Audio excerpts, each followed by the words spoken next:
공주대학교 김준영입니다. 오늘 제주 영 리더스 포럼 평화 세션에 사회를 맡게 됐습니다. 제가 젊지는 않지만 이렇게 젊고 유능한 분들과 좋은 패널을 맡고 프리사이드를 하게 돼서 너무나 영광이라고 생각합니다. 늘 아쉬웠는데요. 그 제주 포럼이 세계적 포럼으로 발전해 가운데 워낙에 유명 인사들이 오다 보니까 오히려 우리에게는 사실상 환경이나 평화나 이런 것들이 우리 뒷세대에게 사실 결과가 다 미치는 일인데 실제로 미래를 살아갈 젊은 사람들에게 사실 그들의 목소리가 반영되고 알려지고 그다음에 실제 정책에 반영되는 그러한 자리가 굉장히 아쉬웠는데요. 이렇게 올해부터 이것이 실질적으로 실현돼서 영 버전의 제주 포럼으로 자리하게 돼서 너무나 기쁩니다. 그리고 이것이 계속 발전해서 오히려 원래 오리지널 제주 포럼보다 훨씬 더 규모가 있고 발전되는 것들 기원해 봅니다. 오늘 우리가 담당한 부분이 결국 이 아태 지역에서의 특히 한반도의 평화를 놓고 우리가 어떻게 평화를 달성할 수 있느냐는 아주 중요한 주제를 가지고 있습니다. 어떻게 보면 굉장히 모호하고 또 폭넓은 주제이긴 합니다. 그러나 우리가 늘 평화라는 말 속에 조금 약간 피로감을 느끼고 너무 이상적이다. 특히 한국의 분단 질서를 살아가고 있는 한국 사람들에게는, 그리고 지난 30년 동안 북한 핵 문제라든지 남북에 물론 좋은 시절도 있었지만 해결되지 못하는 것들을 보고 평화는 우리와 관계가 없고 실질로 너무 이상적이라고 생각할 수 있는데요. 우리가 이 관성 속에 살면서 잊어버린 것들이 굉장히 많습니다. 실제로 우리 젊은 사람들이 군대를 의무적으로 가야 하고요. 그 다음에 문제가 생길 때마다 경제에 임팩트를 주는 코리아 리스크 문제도 우리는 너무나 당연한 변수로 생각하지만 실제로 그런 것들이 우리의 발전과 미래를 막는 것들은 상당히 우리가 간과하고 살고 있지 않는가. 이 소위 말하는 path dependence, 그러니까 그 경로 의존성에 의해 가지고 우리가 지나치게 당연하게 여기는 측면이 좀 있다고 생각을 합니다. 오늘 이 현장에는요, 우리 임원정 교수님하고 저하고 참여를 하고요. 그 다음에 온라인으로 세 분의 라이징 스타가 참여를 합니다. 한국에서 다른 곳에는 잘 볼 수 없이 여성 파워가 저만 놓은 청일점으로, 청일점이고 나이가 제일 많고요. 그렇습니다. 우리가 excellent line of panel 우리가 갖게 되었습니다. 그럼 바로 시간을 아끼기 위해서 바로 이분들 발제를 들어보도록 하겠습니다. 네 분이고요. 우리에게 주어진 시간이 많지 않기 때문에 8 minutes 발표를 듣도록 하겠습니다. 먼저 출발해 주실 분은 우리 임원정 교수님이십니다. 공주대학교의 교수이시고요. 제가 온라인이나 오프라인에서 요즘 자주 뵙고 있고요. 그야말로 한국에서의 라이징 스타라고 저는 생각을 합니다. 부탁드립니다. 여러분 반갑습니다. 방금 소개받은 국립공주대학교의 국제학부 임은정 교수라고 합니다. 제가 오늘 시간이 굉장히 타이트한 걸 알고 있고 또 우리 다른 패널 분들이 영어를 사용하셔서 일단 제 기조 발표는 영어로 스크립트를 준비를 해왔으니까요. 기조 발표는 그것으로 준비해온 것을 읽는 것으로 대신 하도록 하겠습니다. 이따 좀 디스커션 때 편하게 또 대화를 했으면 좋겠습니다. Okay, I'd like to thank. 네, 이제 주최 측에 감사의 말씀을 드리겠습니다. APLN 동아시아 재단 제주국제자유도시개발센터에게 감사의 말씀을 드리겠습니다. 아시아태평양 영 리더스 포럼에서 발표할 수 있게 되어 매우 기쁩니다. 그리고 뛰어난 젊은 인재분들을 만나뵐 수 있게 되어 매우 기쁩니다. 오늘 저희는 한반도의 평화에 대해서 얘기하기 위해 이 자리에 모였습니다. 오늘 제 역할은 대한민국이 독자적으로 추진하고 있는 접근 방식에 대해서 말씀을 드리는 것입니다. 평화를 구축하기 위해서 독자적으로 대한민국이 어떤 활동을 하고 있는지에 대해서 말씀을 드리겠습니다. 외무부의 설명에 따르면 한반도의 평화 체제란 주변 관련국들과 남북한을 중심으로 해서 전쟁 상태를 공식적으로 종결시킴으로써 법적, 제도적, 구체적으로 확고하게 한반도의 평화를 구축하는 것을 의미합니다. 말씀을 드렸듯이 평화 체제를 구축하기 위해서 한국 외교부는 주변 관력국들과 공식적으로 전쟁을 종결시킨다라고 얘기를 하고 그 중간에 남북한이 있어야 된다고 강조하고 있습니다. 여기에서 두 개의 한국이 중심에 있어야 한다라고 나와 있는데요. 여기에서 또 관련 국가들은 과연 누구인가라는 질문이 떠오를 수밖에 없습니다. 남북한 외에 또 어떤 당사국들이 있을까요? 우리가 정전협정을 평화협정으로 전환시키는데 그러한 관련된 토의에 있어서 정전협정의 직접적인 당사자는 북한과 유엔 군이라는 얘기가 있습니다. 한국 전쟁 정전협정이라는 이름에서 알 수 있듯이 유엔군의 마크 W 클라크 사령관이 서명을 했고 또 북한인민군 총사령관 김일성이 정전협정에 서명을 했고 또 당시 중국인민지원군의 펑도회의 사령관이 서명을 했습니다. 대한민국 군은 유엔군의 일원으로 싸웠지만 정전협정에 직접 서명을 하진 않았습니다. 또 미국도 유엔군을 지휘하긴 했지만 명목적으로는 당사국이 아닙니다. 그리고 중국 같은 경우에는 정규 군인 인민혁명군이 한반도 전쟁에 참여하지 않았습니다. 당시 새롭게 설립된 중국은 유엔군을 상대로 전쟁을 벌이고 싶지 않았기 때문에 대안을 마련해서 중국인민지원군을 형성을 했습니다. 그렇기 때문에 미국의 헤리티지 재단, 아시아연구소, 레리 월셀 소장과 같은 전문가들은 평화협정은 정전협정의 연장선상에서 북한과 유엔군이 당사국으로 참여해야 한다라고 주장을 하고 있습니다. 이러한 주장은 대한민국 입장에서는 받아들일 수 없는 결론입니다. 대한민국은 전쟁에서 싸웠고 수십만 명의 한국 군과 민간인이 피해를 입고 사망을 했습니다.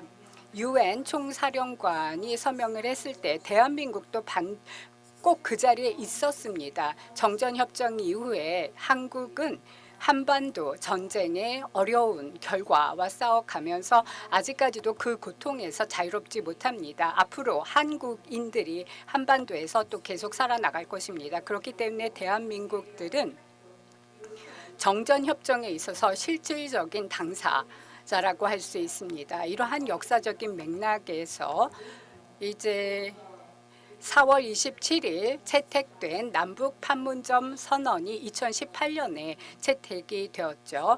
판문점 선언에 따르면 남과 북은 정전협정 체결 65주년이 되는 2018년에 종전을 선언하고 정전협정을 평화협정으로 전환하여 항구적이고 공고한 평화체제 구축을 위한 남북미 3자 협정 또는 남북미중 4자 회담의 개최를 적극적으로 추진한다라고 언급하고 있습니다. 그래서 이러한 평화협정 체결을 위한 방법을 제시했는데요. 문재인 대통령은 9월 24일 있었던 유엔 총회 연설에서 한반도 전쟁의 공식적인 종식을 선언을 했고 이는 북한과 중단된 외교적 대화를 재개하기 위한 독자적인 접근 방식의 신호탄이라 할 수 있습니다. 문재인 대통령께서는 최근에 G20를 위해서 이탈리아를 방문하셨을 때 10월 29일에 프란시스 교황님과 만나서 비무장지대 철조망으로 만든 십자가를 선물하면서 북한에 방문을 부탁을 드렸습니다. 이제 다시 한번 교황님께서 방북을 해주실 것을 부탁을 드렸는데 이것도 대한민국 정부가 전 세계에 영감을 주어서 한반도의 평화의 중요성을 상기시키고자 하는 또 다른 노력이라고 할 수 있습니다. 그러나 국내외적으로는 회의적인 반응도 있습니다. 문재인 행정부가 이렇게 전쟁에 선언을 했다라는 것은 뭐 합법적인 의미보다는 정치적인 의미가 강하고 또 실질적으로 전쟁을 공식적으로 끝내기 위해서는 법적, 정치적, 외교적인 도전 과제가 아직까지 많이 남아 있고 라고 비난을 하지만은 그래도 저는 나름대로 의미가 있는 선언이었다고 생각이 됩니다. 그리고 전쟁을 끝내기 위해서는 전쟁에 대한 종전이 선언되어야 됩니다. 그렇지만 대한민국과 중국 같은 경우에는 한반도 전쟁에서 서로 총보리를 겨누었던 적군이었지만 종전 선언 없이 자연스럽게 관계가 정상화되어서 이제 중국은 대한민국의 제일 중요한 교육 상대국이 되었습니다. 제 조국인 대한민국이 이제 북한과의 관계를 바꾸고자 하는 의지를 계속해서 굳건하게 가져갔으면 합니다. 그리고 북한도 이 못지않은 의지를 가지고 한반도의 평화를 구축했으면 합니다. 아리스토텔레스는 전쟁의 목적은 평화를 구축하는 것이다 라고 얘기를 했습니다. 남북한은 한국 전쟁에서 서로 싸웠지만 이제는 평화를 위해 노력을 해야 된다고 생각합니다. 당사자 간의 강력한 평화를 위한 의지가 가장 중요한 사전 조건이 될 것이고 남북한이 주도해서 미국, 중국, 일본, 러시아를 설득해야 될 것입니다. 다시 한번 여러분 훌륭한 기회를 주셔서 감사드리고요. 디스커션 때 다시 말씀을 드리도록 하겠습니다. 감사합니다. 박수 주십시오. 최근에 문제가 되고 있고 논쟁이 되고 있는 종전선언의 역사와 현재에 대해서 잘 요약해 주셨습니다. 나중에 further discussion을 위해 가지고 저도 이 종전선언에 대해서 글도 쓰고 나가서 얘기하고 있는데 두 가지 극단적인 뷰가 있는 것 같습니다. 하나는 이 종전선언을 하게 되면 정전체제, 그래도 남북이 서로 억지하고 있는 이 시스템 자체가 무너질 것이고 미군일 철수를 요구하게 될 것이라는 쪽과, 정반대로 만약 문재인 정부의 얘기처럼 그렇게 상징적이고 정치적이면 왜 그렇게 구태여야 하느냐라는, 무력하다면 별로 소용이 없다면 왜 해야 되느냐는 이런 정반대의 의견이 있는 것 같습니다. 거기에 대해서 나중에 좀 더 고견을 듣도록 하겠습니다. 제가 받은 프로필이 영어라서 제가 다음 스피커는 영어로 소개를 하도록 하겠습니다. Next speaker is Ms. Jessica Lee. 다음 연사분 소개하겠습니다. 다시 한번 만나서 반갑습니다. 제시카 리 박사님, 현재 APLN 에서도 일을 하고 계시고요. 또 동아시아 프로그램 퀸시 연구소에서 선임 연구원으로 일을 하고 계십니다. 미국의 대외 정책, 특히 대아시아 정책을 총괄하고 계십니다. 또 연구원님께서는요, 특히 한미 동맹 대북 정책을 맡아서 많이 연구를 하고 계십니다. 지금 CV가 굉장히 길어서요. 이거를 다 읽기에는 시간이 부족할 것 같아서 바로 마이크를 Great. 드리겠습니다. Thank you so much for the kind introduction. I'm sorry I'm not there in person with an all-women panel. It would have been really fun to get together and chat it with all the panelists afterwards, but very much appreciate this kind invitation to speak, and of course to APLN for inviting me. So thank you. As an elder millennial, as sometimes I'm referred to, I used to not like being invited to events that had words like young people, young leaders in it. But now that I'm older, I actually feel great when I get invited to panels like this where most of the fellow speakers are under 40 years of age. I think. So I think this is great. Indeed, I think diversity of perspectives, lived experiences, and a sense of idealism that tends to pervade in young people are really important for imagining a different future on the peninsula. Before I dive into my comments about peace and disarmament efforts that can lead to, through bilateral cooperation, I want to highlight the importance of having new, fresh perspectives in discussions about North Korea and foreign policy more generally. Here in the United States, there's a growing sense among young people that forever wars are simply unsustainable and that they threaten America's ability to protect vital interests, such as U.S.'s domestic needs. A recent survey by the Eurasia Group Foundation found that young people between ages of 18 and 29 were especially wary of war. Some 62% believe the United States should respond to China's rise by decreasing, not increasing, its military footprint in Asia and to pursue diplomatic solutions instead. That's a 7% increase from last year. Nearly half of the young people surveyed thought that peace is best achieved by keeping a focus on domestic needs while avoiding unnecessary interventions beyond the borders of the U.S. After watching the U.S. government spend $8 trillion in post-9/11 wars, young people understandably want to reduce the chance of war, whose cost we will have to bear. So in order to understand North Korea's intentions and capabilities, the United States and South Korea will really need to engage the regime head-on. It needs to coordinate with each other too, Washington and Seoul, toward a step-by-step process that establishes peace with the Korean War era enemy, as well as reduce tensions on the peninsula through reductions in both conventional and nuclear capabilities between the two Koreas. To get to that ambitious and long-term goal, the United States and North Korea, as well as the North and South, will really need to focus on building trust and confidence in each other and building political support for a long process toward peace. On the U.S.-North Korea side, the biggest barrier to progress that I can see is that there is a total absence of trust on both sides.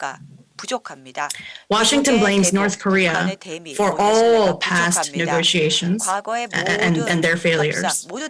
And North Korea blames the United States for the same exact thing.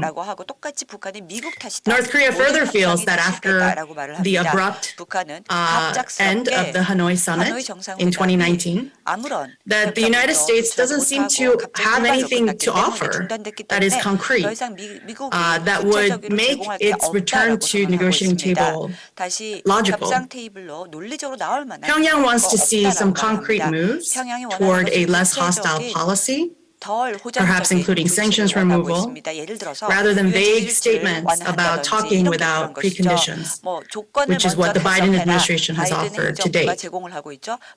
On the north-south side, there is considerable amount of mistrust as well, especially after the 2018 Panmunjom Declaration, which included what I think was an end-of-war declaration, failed to lead to confidence-building measures and a tangible progress toward peace.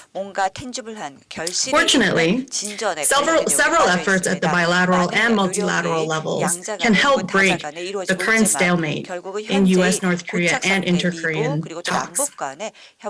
First, Washington should signal its willingness to work with China and Russia on their draft proposal at the UN Security Council to lift certain UN Security Council sanctions that affect North Korean people. Washington does not have to accept every single letter, every single word in that draft, but it should improve upon it and work on it with genuine interest. Included in this proposal is language that would allow the Inter-Korean Railway project to commence, which would figuratively and literally bridge the two Koreas, while also highlighting the importance of inter-Korean cooperation as the main driver of stability on the Korean Peninsula. Second, bold steps at bilateral levels are needed to make a clean break with the past. For Washington,